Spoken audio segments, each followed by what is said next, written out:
Coucou tout le monde, donc me voici dans ma première vidéo, donc pardon d'avance s'il y a des petits cafouillages vu que c'est la première fois. Donc pour commencer, je vais vous montrer comment réaliser des petits réglisses comme ceci. Donc bon, vous avez certainement vu d'autres vidéos, il y a chacun a sa méthode, hein. Donc moi en fait, c'est juste des petits boudins qu'on enroule. Donc alors, avant de commencer quoi que ce soit, il vous faut un cutter ou toute lame. Il existe des lames en plastique ou... Moi généralement je préfère le cutter, c'est plus pratique. Il vous faut aussi, donc, vous vous en doutez, de la Fimo noire. Donc la numéro 9, chez Fimo. Il vous faut aussi, tout dépend après si vous voulez les mettre en bague ou en porte-clés, mais un élément pour percer. Je sais pas si vous voyez bien. Vous pouvez aussi prendre un cure-dent si vous n'avez pas ce genre de petits ustensiles. Donc,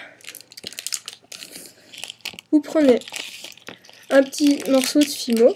Donc, tout dépend de la taille de votre élément. Après, je vais prendre la moitié de ça pour vous montrer. Vous le coupez. Vous en faites une boule. Voilà, ça vous fait votre boule.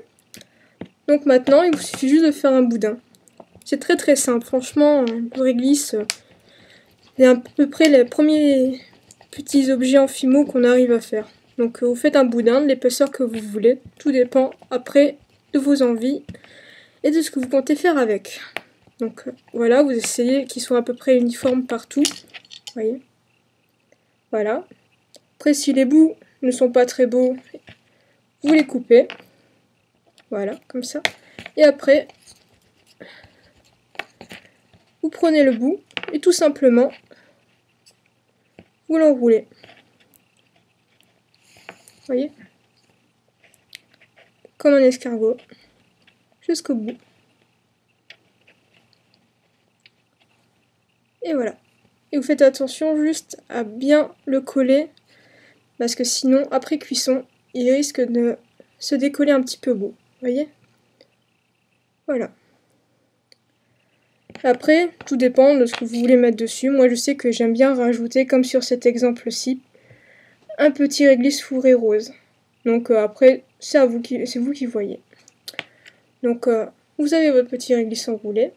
Après tout dépend. Si vous voulez le monter en bague, vous le laissez ainsi, vous le cuisez, et après vous pouvez le vernir. Si vous voulez le mettre en pendentif pour un collier, ou un porte-clés par exemple. Donc là par contre vous prenez votre élément pointu, et je sais que moi je préfère toujours faire un trou dedans. Ça permet d'y mettre un anneau et ça tient bien après. Voilà, voilà. Donc très très simple. Et avec cette technique après vous pouvez faire tout n'importe quoi, comme par exemple des petits, comment on appelle ça, des petits sucres d'orge. Donc moi par exemple là je l'avais monté en bague.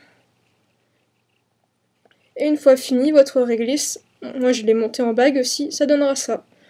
Une bonne couche de vernis et c'est super mignon.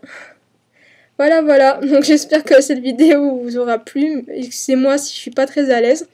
Et à la prochaine, bye bye les filmoteuses.